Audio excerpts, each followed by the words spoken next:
नाजरीन आदाब, मैं हूं नीता सिंह। इस्तकबाल है आप सभी का हमारे खुसूसी प्रोग्राम जानकारी से कामयाबी तक में, जिसमें हम आपको उन सभी नेशनल स्कीम्स के बारे में बताते हैं जिसका फ़ायदा आपको मिल सके। पिछली किस्त में हमने बताया कि कैसे आप घर बैठे आधार कार्ड बनवा सकते हैं आसानी से। ऐसी ही एक स्कीम के बारे में आज हम आपको बताएंगे जिसका फ़ायदा करोड़ों लोग उठा रहे हैं। एक ऐसा हेल्थ कार्ड जिसका मकसद उन लोगों को कर्ज के बोझ से बचाना है जो कि इलाज के लिए पैसा मुहैया नहीं कर सकते हैं। हमारी सोसाइटी का एक तबका गरीबी रेखा के नीचे बसर करता है। उनको 2 वक्त की रोटी कमाना भी एक चैलेंज है। ऐसे में एक छोटे से अस्पताल में इलाज कराना भी उनके लिए एक महंगा सौदा है। ऐसे लोगों का मुफ्त में इलाज हो सके, इसके लिए मरकजी सरकार ने एक स्कीम लॉन्च की है, आयुष्मान भारत। ये स्कीम क्या है और कौन ऐसे लोग हैं जो इसका फ़ायदा उठा सकते हैं, इसके बारे में आज हम बात करेंगे। आज हम बात कर रहे हैं आयुष्मान भारत और हेल्थ कार्ड की। इस पर बात करने के लिए हमारे साथ मौजूद हैं आज एक खास मेहमान, chief executive officer national health authority of India, doctor RS Sharma. Doctor Sharma, welcome to the programme. शुक्रिया, बहुत बहुत शुक्रिया। आपसे हम हेल्थ कार्ड के बारे में और आयुष्मान भारत के बारे में बात करेंगे, लेकिन आइए उससे पहले एक नज़र डाल लेते हैं इससे जुड़ी एक रिपोर्ट पर। देश हो रहा आयुष्मान, हर क्षण, हर प्रहर, हर दिन। ये सिर्फ आंकड़े नहीं हैं, ये करोड़ों लाभार्थियों की अनगिनत कहानियां हैं।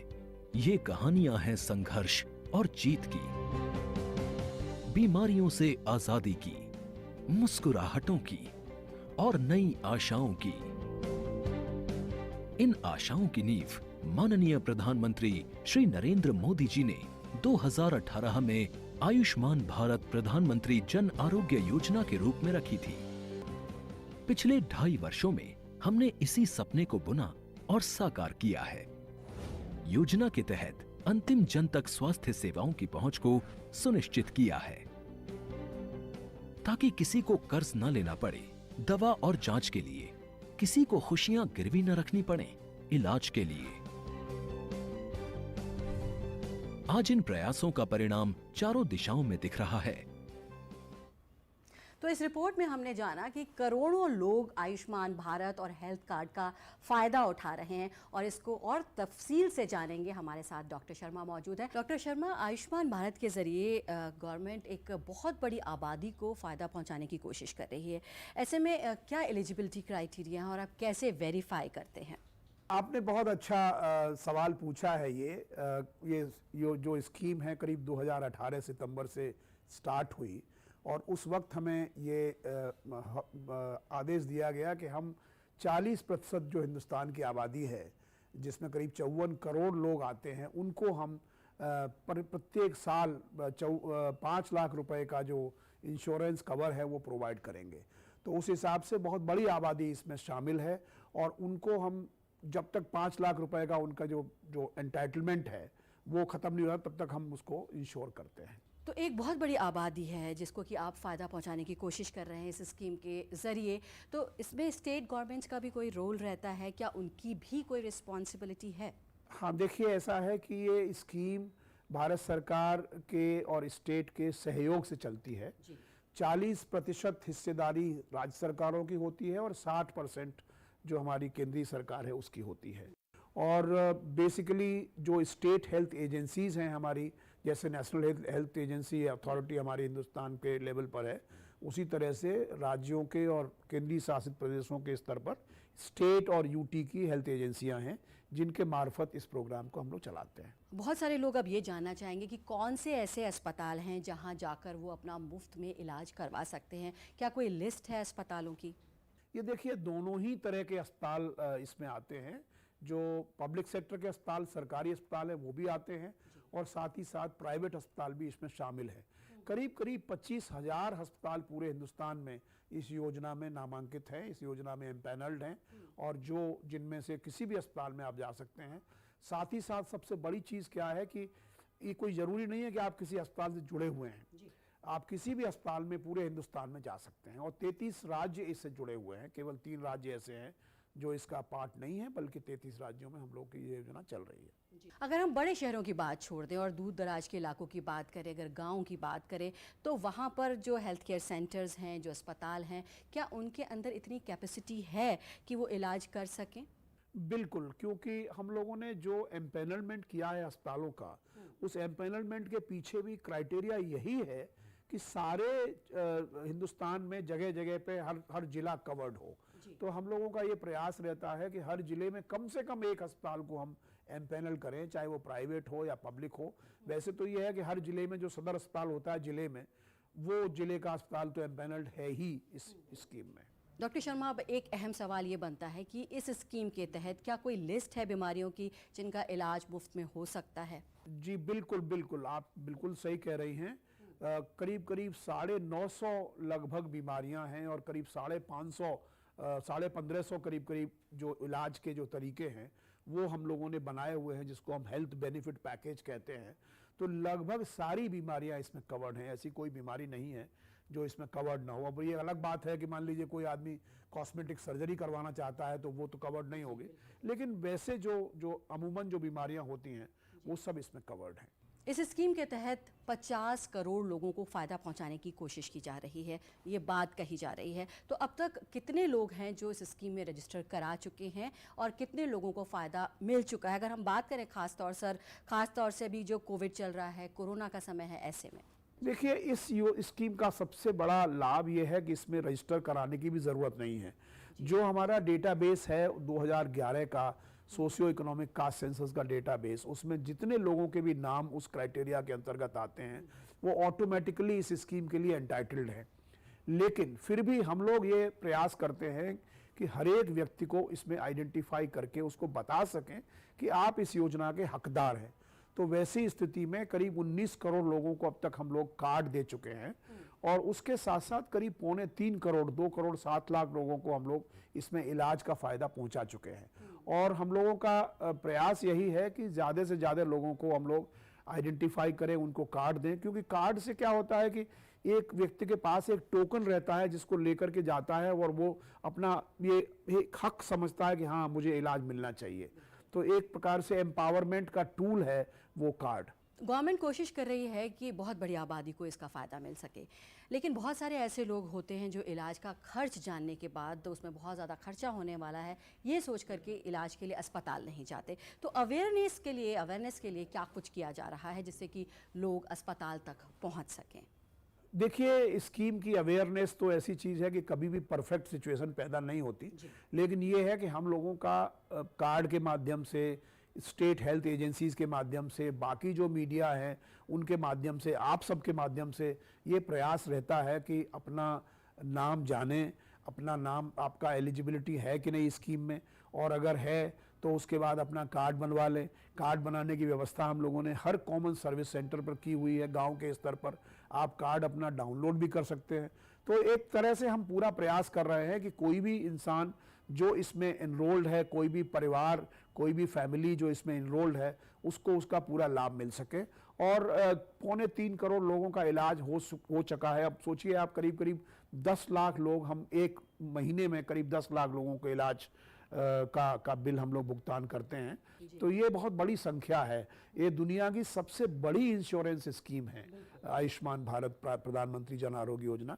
तो इसका लाभ लोगों तक पहुंचे और लोगों को ज़्यादा से ज़्यादा जागरूक हों इसके बारे में, हमारा ये हमेशा प्रयास रहता है। कोशिश की जा रही है कि मुफ्त में इलाज मुहैया कराया जा सके। जो गरीबी रेखा के नीचे जो लोग हैं, जो अपना जीवन बसर करते हैं, क्या प्राइवेट अस्पतालों को भी एनरोल करने की कोशिश की जा रही है कि वो अपना मुनाफा थोड़ा कम कर सकें? उन्हें कैसे मोटिवेट करने की कोशिश हो रही है?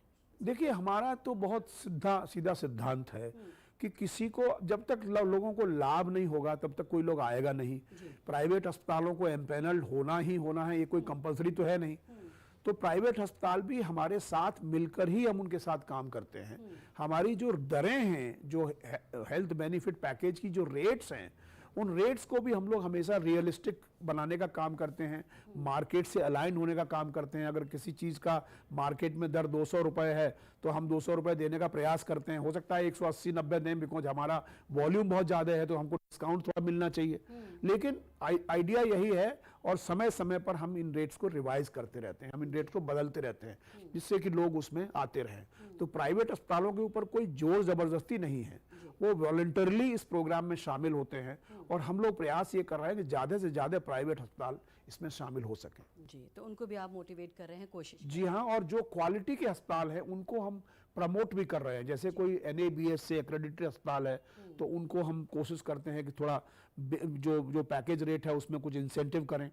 साथ ही साथ उनका अगर मान लीजिए खर्चा हो जाता है तो उस खर्चे को जल्दी से जल्दी हम कोशिश करते हैं कि उनको वापस कर दें, रीइंबर्समेंट उसका कर दें। और उसके लिए हम लोगों ने एक ग्रीन चैनल भी बनाया हुआ है, जो करता ये है कि जैसे ही उन्होंने बिल रेज किया हम 50% उसका इमीडिएट भुगतान कर देते हैं। तो हम लोग प्रयास करते हैं कि लोगों को कोई तकलीफ ना हो, न तो हमारे लोगों को जो लाभार्थी हैं उनको कोई तकलीफ हो, और न हमारे जो अस्पताल हैं उनको कोई तकलीफ हो, सेवा प्रदायी जो लोग हैं सेवा देते हैं उनको भी कोई तकलीफ नहीं हो। तो ये तो बात हुई प्राइवेट अस्पतालों की। अगर हम बात करें डॉक्टर्स की, तो उनके लिए कोई रूल्स और रेगुलेशंस हैं, उनको किस तरह से मोटिवेट किया जा रहा है, उनके लिए क्या स्कीम है? डॉक्टर्स तो जो अस्पताल में काम करते हैं वो तो जाहिर है सब लोगों को इलाज देते ही हैं। जो सरकारी अस्पतालों में काम करते हैं वो तो सरकारी अस्पतालों को देते हैं। सरकारी अस्पतालों को फायदा ये होता है कि उनको जो एक्स्ट्रा, जो वैसे तो वो फ्री में इलाज करते हैं, लेकिन प्रधानमंत्री जन आरोग्य योजना के जो लोग आते हैं उनके लिए हम उनको पैसा देते हैं, राज्य सरकारों को पैसा देते हैं, तो उनको पैसा मिलता है। और हम लोगों ने ये नियम बनाया हुआ है कि जो अस्पताल पैसा कमाए इस तरह से, उस पैसे का इस्तेमाल डॉक्टर्स को इंसेंटिवाइज करने में खर्चा हो, उस अस्पताल की इंफ्रास्ट्रक्चर में खर्चा हो, उस अस्पताल की जो रिकरिंग कॉस्ट है उसको करने में खर्चा हो। तो एक प्रकार से अस्पताल की जो सरकारी अस्पताल हैं उनकी क्वालिटी ऑफ सर्विस बेहतर होती है इससे। तो इस तरह से डॉक्टर्स भी इंटरेस्टेड हैं इसमें, हॉस्पिटल्स भी इंटरेस्टेड हैं। उसी तरह से प्राइवेट अस्पतालों में भी इसी प्रकार का पैसा हम देते हैं, तो उनकी एक प्रकार से क्लाइंटेल बढ़ती है, लोग ज़्यादा आते हैं, ज़्यादा फुटफॉल होता है, तो एक प्रकार से उनके लिए भी फायदेमंद है। बिल्कुल। डॉक्टर शर्मा, ये बताइए कि अगर किसी के पास आधार कार्ड नहीं है तो क्या वो इस स्कीम का फायदा उठा सकता है? देखिए, आधार कार्ड इसके लिए ज़रूरी है, क्योंकि हमें सबसे इम्पॉर्टेंट चीज़ ये देखनी है कि जो व्यक्ति लाभार्थी है, जो व्यक्ति एलिजिबल है, उसी का इलाज हो रहा है कि नहीं। ऐसा तो नहीं है कि कोई दूसरा आदमी उसके नाम पे प्रॉक्सी करके इलाज करवा के चला जा रहा हो। तो इसलिए उसका ऑथेंटिकेशन जरूरी है, और आज के समय में आधार ही एक ऑनलाइन ऑथेंटिकेशन की मैकेनिज्म प्रोवाइड करता है। और वैसे भी जो पैसा सरकारी खर्चा होता है किसी स्कीम में, उस स्कीम में आधार जरूरी है। तो हमारी जो योजना है वो आधार का जो सेक्शन 7 है, जो ये मैंडेट करता है कि आधार कंपलसरी है, उसमें हमारी योजना नोटिफाइड है। तो इसलिए बिना आधार के हम किसी को एंटरटेन नहीं करते हैं। लेकिन ये ज़रूरी है कि ऐसा नहीं हो कि मान लीजिए किसी के पास आधार नहीं हो और कोई बहुत गंभीर तरह से है, वो खोज नहीं पा रहा है, उसका घर पे रखा हुआ है, तो ऐसा नहीं है कि उसको इलाज से वंचित किया जाएगा। वहाँ के जो लोग हैं वो अपने तरीके से उसको करेंगे। जी। अब अगर किसी के पास हेल्थ कार्ड है और वो मुफ्त में इलाज करवाना चाहता है तो उसे क्या करना होगा? अस्पताल जाके उसे क्या कुछ करना होगा?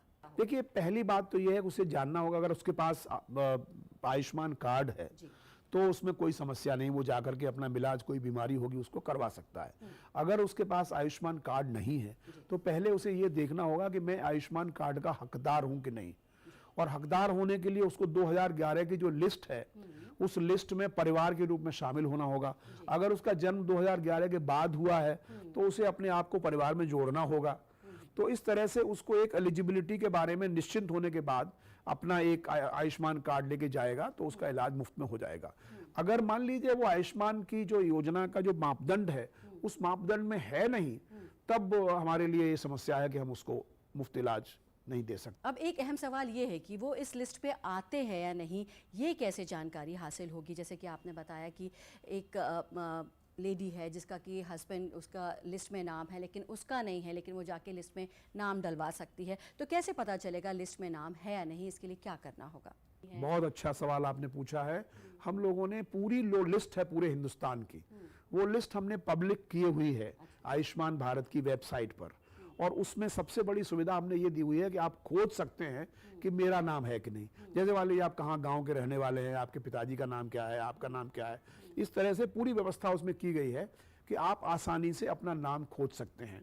और अगर मान लीजिए आप बाद में शादी के, जैसे शादी होने के बाद कोई लड़की किसी परिवार में आई है और शादी 2011 के बाद हुई है, तो अपने हस्बैंड का नाम देख ले कि भाई हस्बैंड का नाम मेरे का है कि नहीं, अगर उनका है तो परिवार में अपने पत्नी का नाम जोड़ सकते हैं।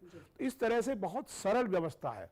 और जो कॉमन सर्विस सेंटर्स हैं, जन सेवा केंद्र हैं हमारे, जिनकी संख्या करीब 2.5 लाख है पूरे हिंदुस्तान में, हर पंचायत में जन सेवा केंद्र बने हुए हैं, तो उस पंचायत में भी जाकर के पता लगा सकता है। और इस प्रकार की व्यवस्था की गई है कि उस पंचायत के लोग उसको बता सकें कि हाँ भाई आपका नाम उसमें है कि नहीं, और उसके बाद वो कार्ड बना सकते हैं। पहले कार्ड बनाने का पैसा लगता था, अभी हम लोगों ने ये निर्णय लिया है कि हम लोग कोई पैसा नहीं लेंगे, मुफ्त में कार्ड हर एक बेनिफिशियरी को बनाया जाएगा। तो ये अभियान चल रहा है और हमने इसी साल करीब 4-4.5 करोड़ कार्ड हम लोगों ने इसी वर्ष बनाए हैं। और घर के कितने सदस्य हैं जो कि इस स्कीम का फायदा उठा सकते हैं? जितने सदस्य हों, अब हमारे हिंदुस्तान में तो ये है कि कहीं तो न्यूक्लियर फैमिली है और कहीं पे 20-20 लोग एक साथ रहते हैं, तो कोई सीमा नहीं है इसमें इस परिवार की। पैदा हुए बच्चे का नाम भी क्या इसमें रजिस्टर हो सकता है? क्या उसका भी हेल्थ कार्ड बन सकता है? बिल्कुल रजिस्टर हो सकता है, पैदा हुए बच्चे का नाम हो सकता है। अगर कोई बेटी उस घर में विवाह होकर के आ गई है, उस परिवार का अंग बन गई, तो उसका हो सकता है। जी। और कैसे ये पता चलता है कि हम इस स्कीम के तहत आते हैं या नहीं आते हैं, हम इसका फ़ायदा उठा सकते हैं या नहीं? वो मैंने बताया आपको कि पूरा का पूरा लिस्ट हमारा वेबसाइट पर है, हमारे PMJY वेबसाइट पर, और उसके साथ साथ ये हर जगह उपलब्ध है, कोई भी खुले रूप में उपलब्ध है। इसमें कोई सीक्रेसी की बात तो है नहीं, जो लोग एलिजिबल है उनका हम पता लगा सकते हैं, उसमें कोई समस्या नहीं है। डॉक्टर शर्मा, अगर कोई व्यक्ति कश्मीर में रहता है और वो इलाज अपना केरल में कराना चाहता है, तो क्या उसको इसका फ़ायदा मिलेगा? इस स्कीम का फ़ायदा वो केरल में जाकर ले सकता है क्या? हमारे बिहार प्रदेश में मेरा बिहार कैडर और झारखंड कैडर है, तो उसमें वहाँ से जैसे लोग हैं, बहुत सारे लोग दिल्ली आते हैं, बहुत सारे लोग कलकत्ता जाते हैं, तो कहीं से भी ये पोर्टेबिलिटी इस योजना का सबसे बड़ा लाभ है कि आप जो है कहीं के रहने वाले हों, पूरे हिंदुस्तान में कहीं भी आप अपना इलाज करवा सकते हैं। अगर आयुष्मान भारत में वो हॉस्पिटल एम्पैनल्ड है तो वहाँ जा सकते हैं। तो ये बहुत अच्छा चीज़ है। और ये बिल्कुल स्वाभाविक है कि बड़े बड़े महानगरों में बड़े बड़े अस्पताल हैं, वहाँ जाके लोग इलाज करवाते हैं। अब कैंसर के बारे में मान लिए जाते हैं तो वो बम्बई में TMH है जो, या और भी अस्पताल हैं जो हमारे साथ अगर एम्पैनल्ड हैं, तो वहाँ पर उसका इलाज हो सकता है। और इलाज के दौरान क्या सिर्फ कंसल्टेशन फ्री होती है या फिर दवाइयाँ भी मुफ्त में मिलती हैं? देखिए, सब कुछ मुफ्त में। इलाज का जो पैकेज है वो पैकेज में सब कुछ शामिल है। उसमें इलाज के डिस्चार्ज के बाद 15 दिन की दवाइयाँ भी शामिल हैं। तो ये बिल्कुल कैशलेस इलाज है एक प्रकार से। कोई भी पैसा जो लाभार्थी है उसको नहीं देना पड़ता है, न वहाँ रहने का, न वहाँ पे दवाई का सारा उस पैकेज में शामिल है। अगर कोई अस्पताल इलाज करवाने से मना कर देता है तो कोई क्या कंप्लेंट की जा सकती है? कहाँ जाकर कंप्लेंट कर सकते हैं? बिल्कुल शिकायत दर्ज कराई जा सकती है। लोकल जो हमारे सिविल सर्जन्स हैं, लोकल हेल्थ फैसिलिटी वाले लोग हैं, उनके पास, स्टेट हेल्थ एजेंसी के पास। हमारा कॉल सेंटर है जो पूरे हिंदुस्तान में से, जहाँ पे बहुत हजारों कॉल प्रतिदिन आते हैं, और जैसे ही कॉल आता है इस प्रकार का डिनायल ऑफ सर्विस का, तो हम लोग उसका इंतजाम करते हैं।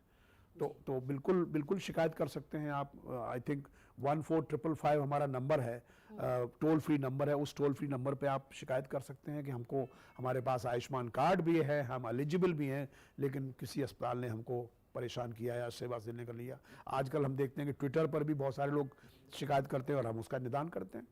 इतने बड़े आबादी को फ़ायदा पहुंचाने की कोशिश की जा रही है, सरकार का इतना बड़ा कदम है, स्टेप है, इसमें किस तरह की चैलेंजेस आपके सामने आ रहे हैं? क्या चैलेंजेस आपने फेस किए हैं अब तक?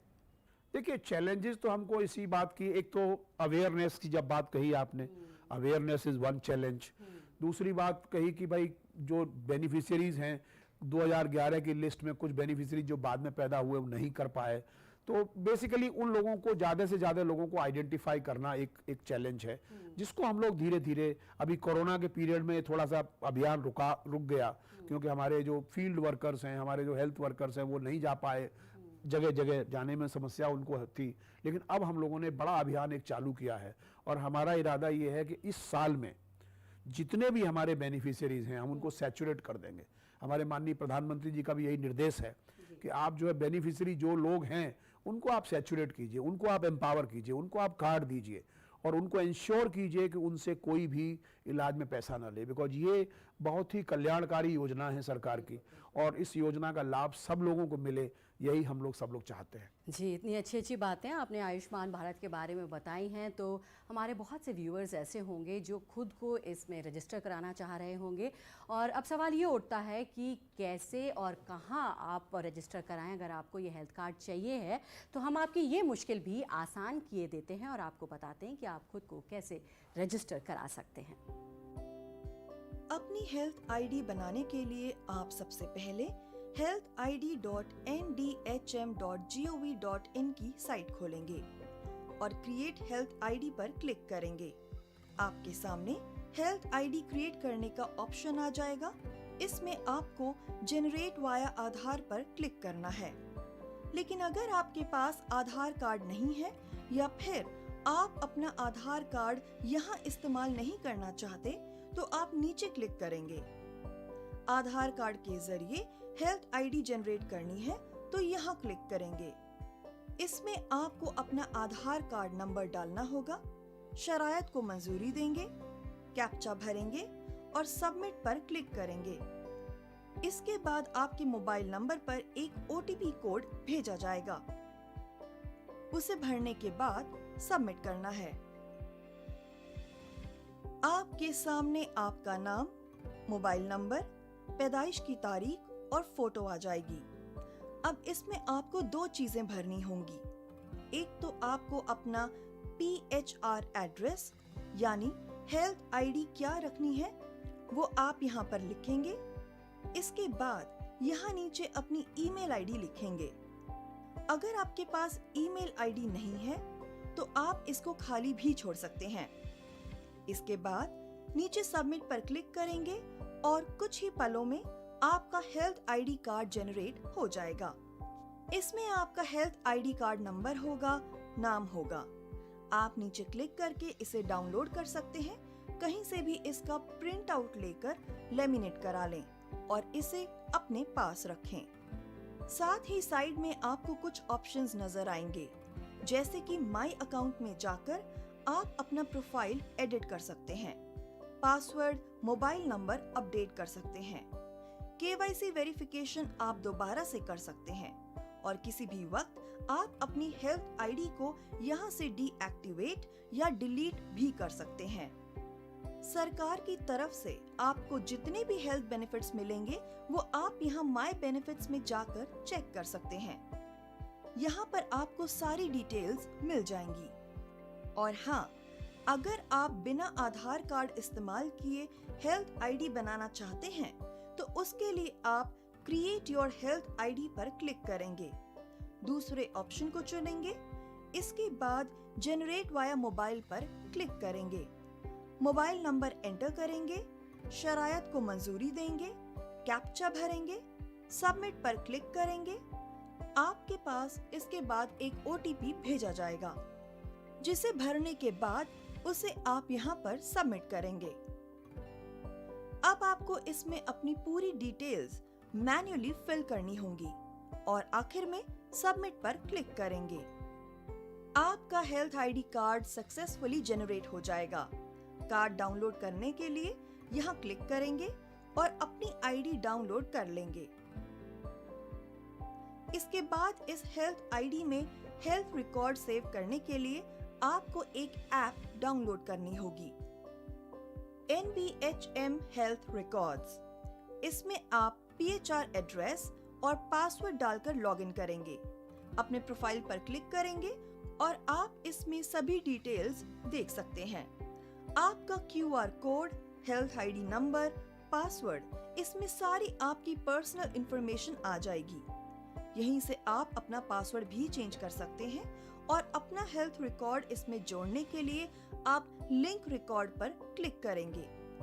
जिस हॉस्पिटल में भी आपने इलाज कराया है या आपका इलाज चल रहा है वो आप यहाँ पर जोड़ेंगे। अपनी रियासत और जिले का नाम सिलेक्ट करेंगे। बारी बारी सभी डिटेल्स भरने के बाद यहाँ पर आपका हेल्थ रिकॉर्ड जुड़ जाएगा। इसी तरह आप अपने और रिकॉर्ड्स भी यहाँ जोड़ सकते हैं। इस तरह आपको एक ही जगह पर अपनी सारी हेल्थ हिस्ट्री देखने को मिल जाएगी। किसी भी वक्त अगर आप अपनी आईडी डिलीट करना चाहें तो आप माई अकाउंट पर क्लिक करेंगे और डीएक्टिवेट या डिलीट पर क्लिक करेंगे। फिर आपसे पूछा जाएगा कि आप अपनी आईडी क्यों डिलीट करना चाहते हैं। वो भरेंगे, ओटीपी डालेंगे, पासवर्ड डालेंगे और सबमिट करेंगे। इस तरह आपकी आईडी परमानेंटली डिलीट हो जाएगी। तो बहुत ही आसान है आयुष्मान भारत कार्ड बनवाना। उम्मीद है हमारे व्यूअर्स को ये जानकारी पसंद आई होगी और वो इसका फ़ायदा भी ज़रूर उठाएंगे। Doctor R S. शर्मा, आपने ऐसे सवालों के जवाब दिए जो लोगों के जहन में अक्सर होते हैं। इन तमाम सवालों के जवाब देने के लिए आपका शुक्रिया। आपका भी बहुत बहुत शुक्रिया हमको अपने चैनल पर आमंत्रित करने के लिए। शुक्रिया। तो आज हमारे प्रोग्राम में बस इतना ही। अगले हफ्ते फिर हाजिर होंगे एक नई स्कीम के साथ। फिलहाल मुझे दीजिए इजाज़त। आदाब।